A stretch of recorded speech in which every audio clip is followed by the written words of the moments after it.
Well, welcome back to the shop. So the other day I made a video on how to do miters on large panels like this with just a simple table saw setup.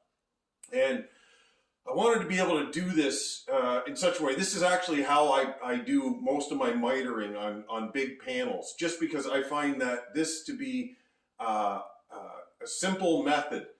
Well, the way I had done it in the past, I had different fence setups like little blocks and things like that to eliminate my waste and how do I produce like a perfect miter like this on a table saw with the blade tilted to the right.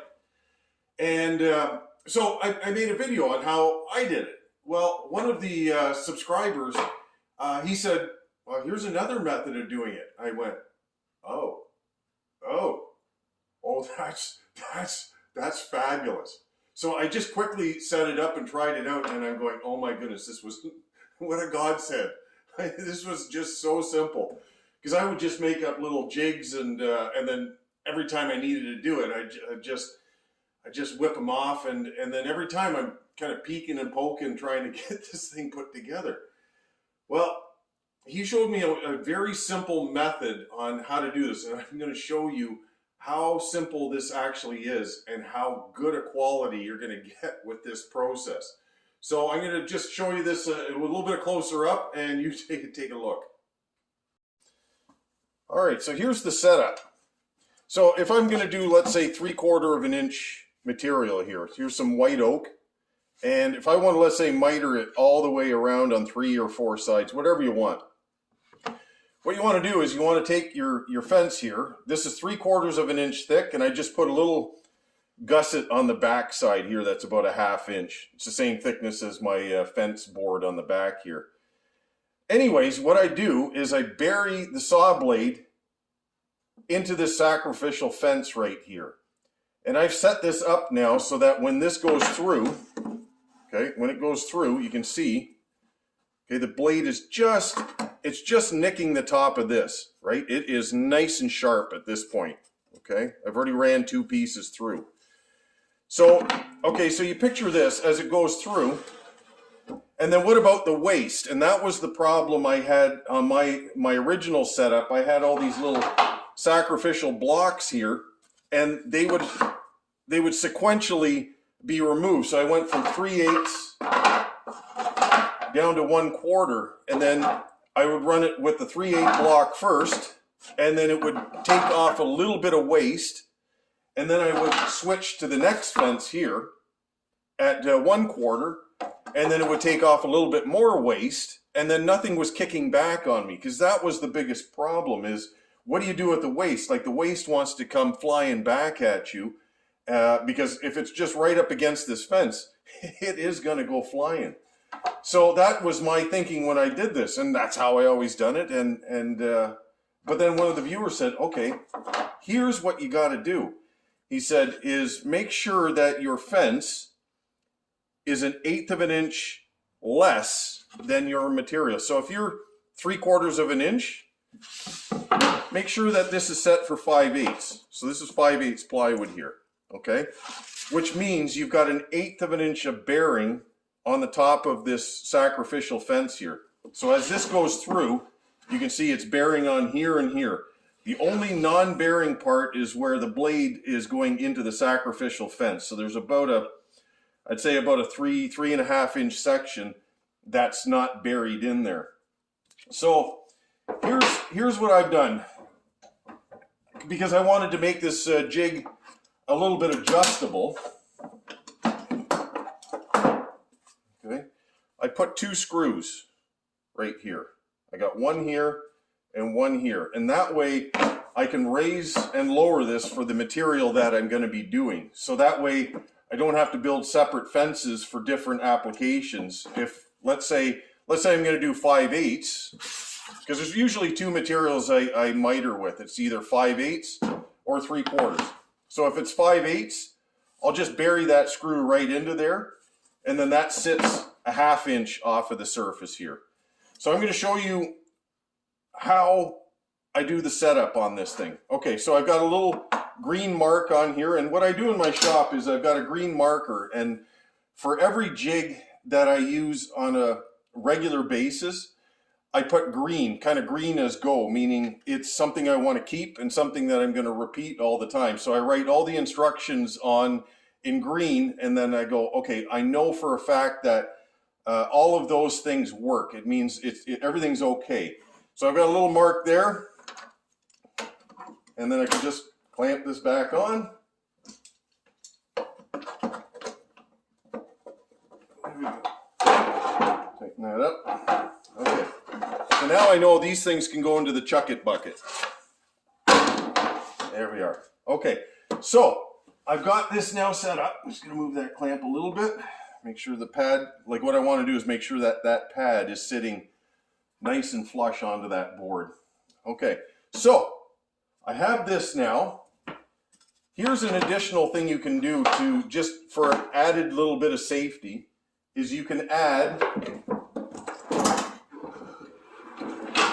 another guard board on top. And all I've done is just put a little 45 on there. I've got a little mark right here. Okay. Just going to set that up nice and loose. There we go. Okay, now I know that that thing can go through, and you can tap that down if you need it. Let's say you've got a board that's got a bit of a belly going up or something like that, and you need to push it down to the surface. Ultimately, what you'd want is a panel that was going up or perfectly straight. But if you had one that had a bit of a rise in it, you can always add that block. But the reality, I kind of like the block just because it adds that little bit of safety if my hands are coming close to the saw blade. So, okay, so this is my setup now, and I'm going to show you what happens to the waste, because that's the most important thing. You don't want this thing coming flying back and hitting you in some valuables. So, okay, well, let me get this thing run. You take a look.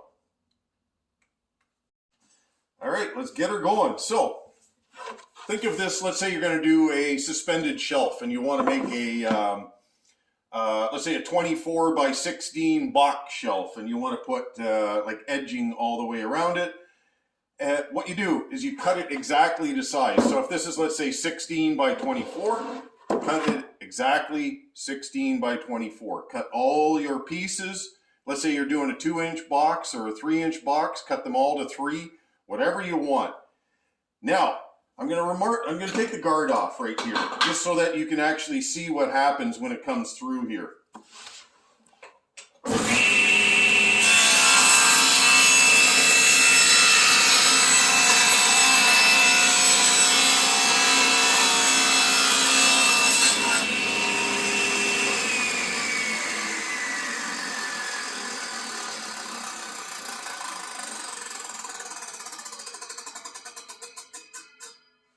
All right, so you see the waste that's off of here.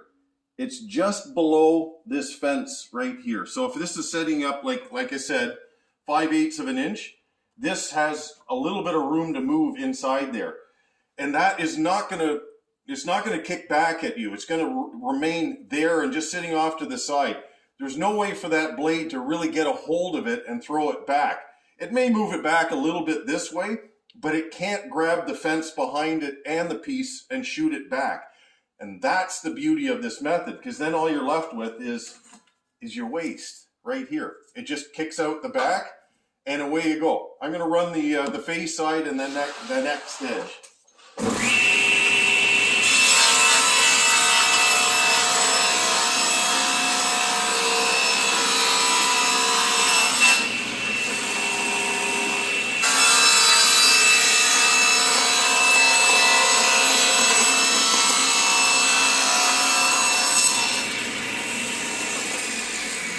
There, you can see that piece is just sitting there just lightly, but it does not want to kick back at me. And this is just a 40-tooth ATB blade. It's nothing special. It's just a simple Freud. Basically, it's an end cutoff blade, and it works great for this. So here, look, it's just loose enough, and it moves out of the way. And look at that. You're left with perfect mitering all the way around. And the best part is, it's exactly to the size of what you what you cut to. So here, there's an edge. If you're doing a box shelf, look at how nice that fits. Everything works perfectly. My goodness, it was like, I love an epiphany like that, and I love the fact that you know, we have a community on YouTube that shares these things with each other. It was shared to me, I share it to you. You can use it, and hopefully you can share it to somebody else. Anyways, hopefully this is helpful, because man, it was a beautiful thing to hear this from one of the subscribers. Yep, that's what I'm talking about. Look at that. It is so simple, and I am so grateful. Thanks, and have a great day.